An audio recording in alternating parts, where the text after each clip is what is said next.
ಇನ್ನು ಮಾಜಾ ಸಿನಿಮಾದ ಟ್ರೇಲರ್ ಅನ್ನ ಬಿಡುಗಡೆ ಮಾಡಿದ್ದೇವೆ. ದಯವಿಟ್ಟು ಎಲ್ಲ ಮಾಧ್ಯಮದವರೆಗೂ ನಾನು ಕೇಳ್ಕೊಳ್ಳೋದೊಂದೇ, ನಮ್ಮ ಒಂದು ಏನು ಹೊಸ ಟೀಮು ಒಂದು ಪ್ರಯತ್ನವನ್ನ ಮಾಡಿದ್ದೀವಿ. ದಯವಿಟ್ಟು ಇಡೀ ಒಂದು ಏನು ಕನ್ನಡ ಸ್ವಲ್ಪ ನರ್ವಸ್ ನಮ್ಮ ಸಿನಿಮಾನ ಬೆಳೆಸೋದು ಎಲ್ಲ ನಿಮ್ಮ ಕೈಲಿದೆ ಸರ್. ಜಾಸ್ತಿ ನಾನೇನು ಮಾತಾಡೋಕ್ಕಲ್ಲ. ಕ್ವಶನ್ ಇದ್ರೆ ಕೇಳಿ ಸರ್, ಹೇಳ್ತೀನಿ. Yes sir, yes sir, yes sir. ಸುಮಾರು ಈಗ ನಿರ್ಭಯ ಕೇಸ್ ಇರ್ಬೋದು, ಸುಮಾರು ಒಂದು 4-5 ಕೇಸ್ಗಳನ್ನ ಸ್ಟಡಿ ಮಾಡಿದ್ದೀವಿ. ಅದ್ರ ಜೊತೆಗೆ ಏನು ನಾನು ಒಂದು ಒನ್ಲೈನ್ ಇಟ್ಕೊಂಡು ಈಗಿನ ಒಂದು ಸಮಾಜದ ವ್ಯವಸ್ಥೆಯಲ್ಲಿ ಹೆಣ್ಣಿನ ಮೇಲೆ ಯಾವ ಥರ ದೌರ್ಜನ್ಯ ನಡೀತಾ ಇದೆ, ಅದರ ವಿರುದ್ಧ ಈಗ ಫಾರ್ ಎಕ್ಸಾಂಪಲ್ ಪಬ್ಲಿಕಲ್ಲೇ ಇಂಥ ನನ್ನ ಮಕ್ಕಳನ್ನ ಪಬ್ಲಿಕಲ್ಲಿ ಬೆಂಕಿ ಹಾಕಿ ಸುಡಬೇಕು ಅಂತ ಜಸ್ಟ್ ಒಂದು ಮಾತುಗೂ ಹೇಳ್ತಾ ಇರ್ತಾರೆ. ಅದನ್ನು ನೀವು ಈ ಸಿನಿಮಾದಲ್ಲಿ ನೋಡ್ತೀರಾ ಸರ್? ಸರ್, ಸೊಲ್ಯೂಷನ್ ಅಂದ್ರೆ ನಮ್ಮ ಮನಸ್ಥಿತಿನೇ ಸೊಲ್ಯೂಷನ್. ಪ್ರತಿಯೊಬ್ಬ ಮನುಷ್ಯ ಎಲ್ಲಿ ಚೇಂಜ್ ಆಗ್ತಾನೆ ಅಂದ್ರೆ ತನ್ನ ಮನಸ್ಸಿಂದಾನೇ ಚೇಂಜ್ ಆಗ್ತಾನೆ. ಆ ಚೇಂಜಸ್ ಒಳ್ಳೆ ರೀತಿಲೂ ನಾವು ಅವ್ರನ್ನ ಚೇಂಜ್ ಮಾಡ್ಬೋದು, ಕೆಟ್ಟ ರೀತಿನೂ ಇರುತ್ತೆ. ಬಟ್ ಅದು ಮಾಡಿದ್ರೆ ಅವ್ರು ಚೇಂಜ್ ಆಗೋದು ಈ ರೀತಿ ಇರುತ್ತೆ ಸರ್. ಆ ಹೆದರಿಕೆ ಅಂತಲ್ಲ ಸರ್, ಈಗ ಯಾವುದೇ ಒಂದು ವಿಷಯ ಅಂದ್ರೆ ಮನುಷ್ಯನಿಗೆ ಅವನು ಹೆದರಿಕೆನೆ. ಕೆಟ್ಟದು ಅಂತ ಬಂದಾಗ ಅದು ಎದುರಿಸೋದೇನೆ. ಬಟ್ ಹಂಗೆ ಬಿಟ್ಬಿಟ್ರೆ ಅದು ಬೇರೆ ಸಮೇತ ಬಿಟ್ಟು ಅಂದ್ರೆ ಅದು ಮರ ಆಗಿ ಬೆಳೆದ್ಬಿಡುತ್ತೆ. ಬೇರೆಲ್ಲ ಇದ್ದಾಗಲೇ ಅದನ್ನ ತೆಗೆದಾಕ್ಬಿಡ್ಬೇಕು. ಆ ರೀತಿ ಇನ್ಸುತ್ತೆ.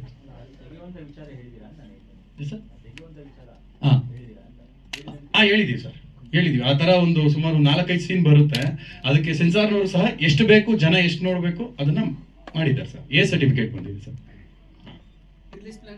ಸರ್ 15ನೇ ತಾರೀಕು ಬರ್ತಾ ಇದೀವಿ ಸರ್.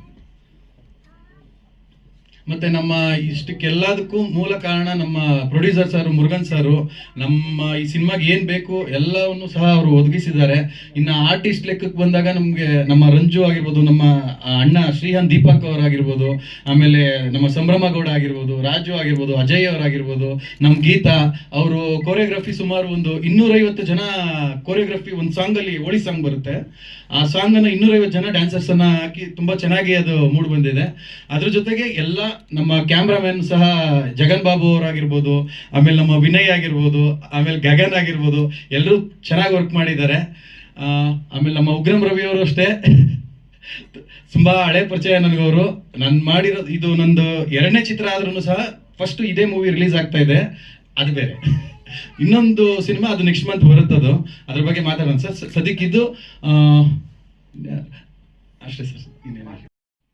ಎಲ್ಲ ಮಾಧ್ಯಮ ಮಿತ್ರರಿಗೂ ನಮಸ್ಕಾರ. ನನ್ನ ಹೆಸರು ಅಜಯ್ ಶರ್ಮಾ. ಈ ಮಾಜರ್ ಅನ್ನೋ ಚಿತ್ರಕ್ಕೆ ಲೋಕಲ್ ಲೋಕಿ ಅವರು ನನ್ನ ಆಯ್ಕೆ ಮಾಡಿಕೊಂಡಾಗ ನಂಗೆ ಬಹಳ ಸಂತೋಷ ಆಯಿತು. ಇದು ನನ್ನ ಮೊದಲನೇದು, ನಾನು ಆ್ಯಕ್ಟ್ ಮಾಡಿದಾಗ ನನ್ನ ಮೊದಲನೇ ಸಿನಿಮಾ ಆಗಿತ್ತು. ತದನಂತರ 2 ಸಿನಿಮಾ ರಿಲೀಸ್ ಆಗಿದೆ. ಮುರುಗನ್ ಸರ್ಗೆ, ಸಂಭ್ರಮ ಅವ್ರ ಜೊತೆ ನನ್ನ ಕಾಂಬಿನೇಷನ್ ಇದೆ. ಸೊ ಒಳ್ಳೆ ಎಕ್ಸ್ಪೀರಿಯನ್ಸ್ ಇತ್ತು. ಬಹಳ ಡೇಸ್ ಇತ್ತು ನನ್ನ ರೋಲ್ಗೂ. ತುಂಬ ಡೆಡಿಕೇಶನ್ ಅನ್ನೋದನ್ನ ನಾನು ಈ ಟೀಮಲ್ಲಿ ಇದೆ ಅನ್ನೋದನ್ನು ನಾನು ಹೇಳ್ಬೋದು. ನನ್ನ ಪಾತ್ರ ಅಷ್ಟೇ ನನಗೆ ಗೊತ್ತಿರೋದ್ರಿಂದ ಫಿಲಮ್ ತುಂಬ ಚೆನ್ನಾಗಿ ಬಂದಿದೆ ಅಂತ ನಾನು ಭಾವಿಸ್ತೀನಿ. ಅಷ್ಟೇ ಎಕ್ಸೈಟೆಡ್ ಆಗಿದ್ದೀನಿ. ಸೊ ಇಡೀ ಟೀಮ್ಗೂ ಆಲ್ ದ ಬೆಸ್ಟ್ ಅಂತ ಹೇಳ್ತೀನಿ. ನಮಸ್ತೆ, ನನ್ನ ಹೆಸರು ರಾಜು ಅಂತ. ಈ ಸಿನಿಮಾದಲ್ಲಿ ನಾನು ಒಂದು ನೆಗೆಟಿವ್ ಕ್ಯಾರೆಕ್ಟರ್ ಕೂಡ ಮಾಡಿದ್ದೀನಿ. ಸೊ ಎಲ್ಲ ಥರ ಸಪೋರ್ಟ್ ಕೊಟ್ಟಿರೋದು ನಮ್ಮ ಡೈರೆಕ್ಟರು ಲೋಕಿ ಸರ್, ಹಾಗೆ ಮುರುಗನ್ ಸರ್, ದೀಪು ಸರ್, ಸಂಭ್ರಮ ಮೇಡಮ್, ಉಗ್ರಂ ರವಿಜಿ, ಎಲ್ಲರೂ ಕೂಡ ತುಂಬ ಸಪೋರ್ಟ್ ಕೊಟ್ಟಿದ್ದಾರೆ. ಹೆಣ್ಣಿನ ಬಗ್ಗೆ ಶೋಷಣೆ ಏನು ನಡೀತಾ ಇದೆ, ಅದಕ್ಕೆ ಯಾವ ಥರ ಒಂದು ಪೊಲೀಸ್ ಇಲಾಖೆಯಿಂದ ಯಾವ ಥರ ಏನು ಸಮಸ್ಯೆ ಆಗುತ್ತೆ ಅನ್ನೋದನ್ನು ಏನೋ ತೋರಿಸೋ ಪ್ರಯತ್ನ ಮಾಡಿದ್ದೀವಿ. ಹೀಗೆಲ್ಲ ಒಂದು ಸಪೋರ್ಟ್ ಕೊಟ್ಟು ಏನೋ ಸ್ವಲ್ಪ ಬೆಳೆಸಬೇಕು ಅಂತ ಎಲ್ಲರೂ ಕೇಳ್ಕೊತೀವಿ. ಎಲ್ಲ ಮಾಧ್ಯಮ ಮಿತ್ರರಿಗೂ ನಮಸ್ಕಾರ. ಈಗಷ್ಟೇ ಟ್ರೇಲರ್ ನೋಡಿದ್ವಿ. ಅದನ್ನು ನೋಡೋದಕ್ಕೆ ಒಂಥರ ಕಷ್ಟ ಆಗ್ತಾಯಿತ್ತು ನನಗೆ. ಇನ್ನು ಅದನ್ನು ರಿಯಲ್ ಆಗಿ ಅನುಭವಿಸಿರೋರ ಹೆಣ್ಮಕ್ಳ ಕಷ್ಟ, ಅದರ ಕ್ರೂರತೆ ಹೆಂಗಿರುತ್ತೆ ಅಂತ ನಮಗೆ ನೆನೆಸ್ಕೊಳ್ಳೋಕ್ಕೂ ಭಯ ಆಗುತ್ತೆ. ಕಾನೂನು ಎಷ್ಟೇ ಶಿಕ್ಷೆ ಕ್ರಮ ಕೈಗೊಳ್ತಿದ್ರು, ಎಷ್ಟೇ ಹೋರಾಡ್ತಿದ್ರು, ಕೊಲೆ, ಸುಲಿಗೆ, ಅತ್ಯಾಚಾರ ಅನ್ನೋದು ನಿಲ್ತಿಲ್ಲ. ಅದು ನಿಲ್ಲಬೇಕು, ಅದು ಎಂಡ್ ಆಗಬೇಕು ಅನ್ನೋದು ಎಲ್ಲರ ಕೋರಿಕೆ. ಯಾಕಂದರೆ ಅದನ್ನು ನೆನೆಸ್ಕೊಳ್ಳೋಕ್ಕೆ ಭಯ ಆಗುತ್ತೆ. ಇನ್ನು ಅದನ್ನು ಅನುಭವಿಸಿ ಮೆಂಟಲಿ ಫಿಸಿಕಲಿ ನೋವು ಪಟ್ಟಿರೋರ ಕಷ್ಟ ಅದನ್ನು ನಾವು ಎಕ್ಸ್ಪೆಕ್ಟು ಮಾಡೋಕ್ಕಾಗಲ್ಲ. ಅದನ್ನು ಫೀಲ್ ಮಾಡೋಕ್ಕೂ ಕಷ್ಟ ಆಗುತ್ತೆ. ಇದರಲ್ಲಿ ಒಂದು ಕ್ಯೂಟ್ ಆಗಿರೋ ಲವ್ ಸ್ಟೋರಿ ಸಹ ಇದೆ. ನನ್ನ ಪಾತ್ರದ ಹೆಸರು ಶ್ವೇತಾ ಅಂತ. ಅವ್ರು ರೇಗಿಸ್ತಾ ಇರ್ತಾರೆ, ಅದು ಅವರ ಹಳೆ ಡವ್ ಹೆಸರು ಅಂತ. ಅದೆಷ್ಟು ನಿಜನೂ ಗೊತ್ತಿಲ್ಲ. ಇಲ್ಲ, ತಮಾಷೆಗೆ ತಾನೇ ರೇಗಿಸ್ತಾ ಇದ್ದಿಲ್ಲ, ನಿಜನಾ? ಒಂದು ಮುದ್ದಾಗಿರುವಂತಹ ಲವ್ ಸ್ಟೋರಿ ಇರುತ್ತೆ. ತುಂಬ ಚೆನ್ನಾಗಿ ಬಂದಿದೆ ಅಂತ ಅಂದ್ಕೊಳ್ತೀನಿ. ಒಳ್ಳೇದಾಗಲಿ ಎಲ್ಲರಿಗೂ, ತಂಡಕ್ಕೆ ಅಂತ ನಾನು ಕೇಳ್ಕೊತೀನಿ. Thank you. ಗೊತ್ತಿಲ್ಲ ಸರ್, ಆ್ಯಕ್ಚುಲಿ ಇದು ಸ್ವಲ್ಪ ಲೇಟಾಗಿ ರಿಲೀಸ್ ಆಗ್ತಾ ಇದೆ. ಬಟ್ ಒಂದು ಹೇಳಬೇಕಂದ್ರೆ, ಅವರು ಯಾವುದು ಸಿನಿಮಾನ ಅರ್ಧಕ್ಕೆ ನಿಲ್ಲಿಸದೆ ರಿಲೀಸ್ ಮಾಡ್ತಾ ಇರೋದು ಅವರ ಸಿನಿಮಾ ಮೇಲೆ ಇರುವಂತಹ ಒಲವು ಎಷ್ಟಿದೆ ಅಂತ ಗೊತ್ತಾಗುತ್ತೆ. ಬಟ್ ನನಗೂ ಅನ್ಸುತ್ತೆ, ಈ ಸಿನಿಮಾ ಎಲ್ಲ ಮಾಡ್ತಾ ಇರ್ಬೇಕಾದ್ರೆ ನನಗೆ ಹುಡ್ಕೋ ಬರ್ತಿದ್ಯಾ ಅಂತ. ಇಲ್ಲ, ನಾನು ಅಷ್ಟು ಧೈರ್ಯವಾಗಿ ಮಾಡ್ತಿದ್ದೀನ ಅಂತ ಗೊತ್ತಿಲ್ಲ. ಬಟ್ ಖುಷಿ ಇದೆ ಸರ್ ಮಾಡೋದ್ರಿಂದ. ನನ್ನ ಪಾತ್ರದಿಂದನೂ ಅದ್ರ ಒಂದು ಮೆಸೇಜ್ ಸಿಗುತ್ತೆ ಅಂತ ಅನ್ಸೋದು ನಂಗೆ ತುಂಬ ಖುಷಿ ಇದೆ. Thank you. ಒಂದು ಸಣ್ಣ ಪಾತ್ರ ಮಾಡಿದ್ದೀನಿ ನಾಯಕ ನಟನಾಗಿ. ಕ್ಯಾರೆಕ್ಟರ್ ತುಂಬ ಚಿಕ್ಕದಾಗಿದ್ರು ಕಂಪ್ಲೀಟ್ ಒಂದು ಮೆಸೇಜ್ ಇದೆ ಸಿನಿಮಾದಲ್ಲಿ. ಆ ಪಾತ್ರದಲ್ಲೂ ಒಂದು ಮೆಸೇಜ್ ಇದೆ. ಸೊ ಹಾಗಾಗಿ ಈ ಸಿನಿಮಾ ನೋಡಿ ಎಲ್ಲರೂ ಪ್ರೋತ್ಸಾಹಿಸಿ ಅಂತ ಕೇಳ್ತಾ ನಾನು ಮಾತು ಮುಗಿಸ್ತಾ ಇದ್ದೀನಿ.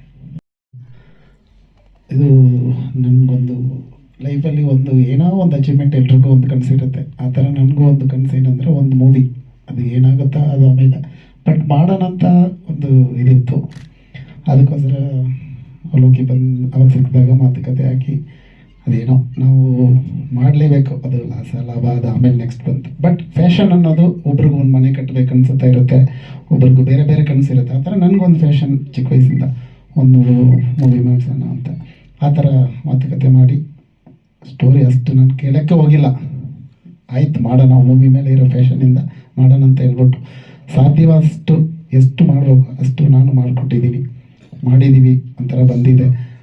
ಮತ್ತು ಡ್ಯಾನ್ಸರು ಸಂಗೀತ ಅವರು 250 ಜನ ಡ್ಯಾನ್ಸರ್ ಕರ್ಕೊಂಡ್ಬಂದು ಒಂದು ಒಳ್ಳೆ ಇದು ಹಾಕಿ ತುಂಬ ನೋಡಿದಾಗ ನಿಮ್ಗೆ ಗೊತ್ತಾಗುತ್ತೆ ದೊಡ್ಡ ಮೂವಿ ಯಾವ ಥರ ಇದೆಯಾ ಆ ಥರ ಫುಲ್ ಖರ್ಚು ಮಾಡಿ ಮಾಡಿಸಿದ್ದೀವಿ. ಅಂದರೆ ನಾವು ಬಾಹುಬಲಿ ಥರ ಥಿಂಕ್ ಮಾಡೋಕ್ಕೆ ಹೋದ್ರೆ ಅದು ಬೇರೆ ಥರ ಕಾಣುತ್ತೆ. ಬಟ್ ನಮ್ಮ ಲೆವೆಲ್ ಮೂವಿ ಥರ ಥಿಂಕ್ ಮಾಡೋಕ್ಕೆ ಹೋದ್ರೆ ನಿಮ್ಗೆ ಬೇರೆ ಥರ ಅನಿಸುತ್ತೆ, ಓಕೆ ಅನ್ನೋ ಥರ ನಿಮ್ಗೆ ಅನಿಸುತ್ತೆ. ನಮ್ಮ ಥಿಂಕಿಂಗ್ ಮೇಲೆ ಇರುತ್ತೆ. ಆ ಥರ ನಮ್ಮ ಲೆವೆಲ್ಗೆ ನೋಡ್ಕೊಂಡು ಮಾಡಿದ್ದೀವಿ. ಸಖತ್ತಾಗಿ ಫೈಟ್ ಇದೆ, ತುಂಬ ಸಖತ್ತಾಗಿ ಮಾಡಿದ್ದೀವಿ.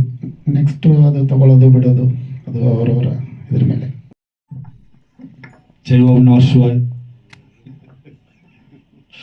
ಎಲ್ಲ ಬಂದಿರೋ ಮಾಧ್ಯಮ ಮಿತ್ರರಿಗೂ ನನ್ನ ನಮಸ್ಕಾರ. ಮೊದಲಿಗೆ ನಮ್ಮ ಲೋಕಲ್ ಲೋಕಿ ಸರ್, ಅವ್ರು ಯಾವ ಥರ ಹಿಂಸೆ ಕೊಡ್ತಾರೆ ಅಂದರೆ, ಸುಮಾರು ಒಂದು ನೈಟು 2 ಗಂಟೆ 3 ಗಂಟೆ ಇರುತ್ತೆ ಸರ್, ಮಧ್ಯರಾತ್ರಿಯಲ್ಲಿ ಫೋನ್ ಮಾಡ್ತಾರೆ. ಈ ಥರ ಒಂದು ಸಾಂಗ್ಸ್ ಮಾಡಿದ್ದೀರಿ, ದಯವಿಟ್ಟು ನಾಳೆ ಬಂದು ಮಾಡಿಕೊಡಿ ಅಂತ. ಅವ್ರದ್ದು ಸುಮಾರು ಒಂದು 3-4 ಫಿಲಮ್ ಆಯಿತು. ಮೊನ್ನೆ ಒಂದು ಓಂ ಸಖತ್ ರಿಸ್ಕ್ ಅಂತ ಒಂದು ಶಿವಮ್ ಸಾಂಗ್ಸ್ ಮಾಡಿದ್ರಿ. ಸೊ ಭಾಳ ಖುಷಿ ಆಯ್ತು ಅದು. ಯಾಕಂದರೆ 125 ವರ್ಷ 111 ವರ್ಷ ಕುಂಭಮೇಳ ಅಂತ ಗೋದಾವರಿ ಪುಷ್ಕರ್ಣದಲ್ಲಿ ಅದರಲ್ಲಿ ಒಂದು ಶಿವ ಸಾಂಗ್ಸ್ ಮಾಡಿದ್ರು. ಭಾಳ ಖುಷಿ ಆಯಿತು ಸರ್. ಮತ್ತು ಈ ಮಾಜರ್ ಫಿಲಮಲ್ಲಿ ನನಗೆ ಅಂಬರೀಷ್ ಅವ್ರದ್ದು ಒಂದು ಹಾಡು ಭಾಳ ಇಷ್ಟ ಆಯಿತು, ಗೊಂಬೆ ಆಡ್ ಸೌಂಡ್ ಅಂತ. ಸರ್ ಇದರಲ್ಲಿ ಒಂದು ಸಾಂಗ್ಸ್ ಮಾಡಿದ್ದೀರಿ ಬುಡುಬುಡಿಕೆ ತಗೊಂಡು. ನಾನು ಅದು ಮಾಡಬೇಕಾದ್ರೆ ಕಣ್ಣಲ್ಲಿ ನೀರು ಬಂದ್ಬಿಡ್ತು ಸರ್. ಸೊ ಹೆಣ್ಮಕ್ಳಿಗೆ ಯಾವ ಥರ ಇದಾಗುತ್ತೆ. ಸೊ ನಾನು ಇಲ್ಲಾಂದ್ರೂ ಯಾಡು ಎಲ್ಲರ ಮನಸ್ಸಲ್ಲಿ ನಿಲ್ಲುತ್ತಂತ ಅಂದ್ಕೊಳ್ತೀನಿ ಸರ್. ಆಮೇಲೆ ಒಂದು 3 ಗಂಟೆ ಇತ್ತು, ಫುಲ್ಲು ಜ್ವರ. ಈ ಸಾಂಗ್ಸ್ ಮಾಡಬೇಕಾದ್ರೆ ನನ್ನ ಹತ್ರ ಆಗ್ತಲ್ಲ ಅಂತ ಇರೋ ಬೆಟ್ಟಗಳೆಲ್ಲ ಹತ್ತಿಸಿ ಚೆನ್ನಾಗಿ ಮಾಡಿದ್ದಾರೆ. ಭಾಳ ಚೆನ್ನಾಗಿದೆ ಸರ್. ಎಲ್ಲರೂ ಸೇರಿ ಟೀಮ್ ವರ್ಕ್ ಆಗಿ ಮಾಡಿದ್ದೀರಿ. ದಯವಿಟ್ಟು ನಮ್ಮ ಕನ್ನಡ ಚಿತ್ರವನ್ನು ಬೆಳೆಸಿ. ಎಲ್ಲರೂ ಬರ್ತಾರೆ ಸರ್ ನಮ್ಮ ಕನ್ನಡ ಇಂಡಸ್ಟ್ರಿ ನೋಡೋಕ್ಕೆ. ಸೊ ನಾವು ಪ್ರತಿಯೊಂದು ಕಂಟೆಂಟ್ ಕೊಟ್ಟರೆ ಎಲ್ಲರೂ ಬಂದು ನೋಡ್ತಾರೆ ಸರ್. ಜೈ ನಮಃ ಶಿವ.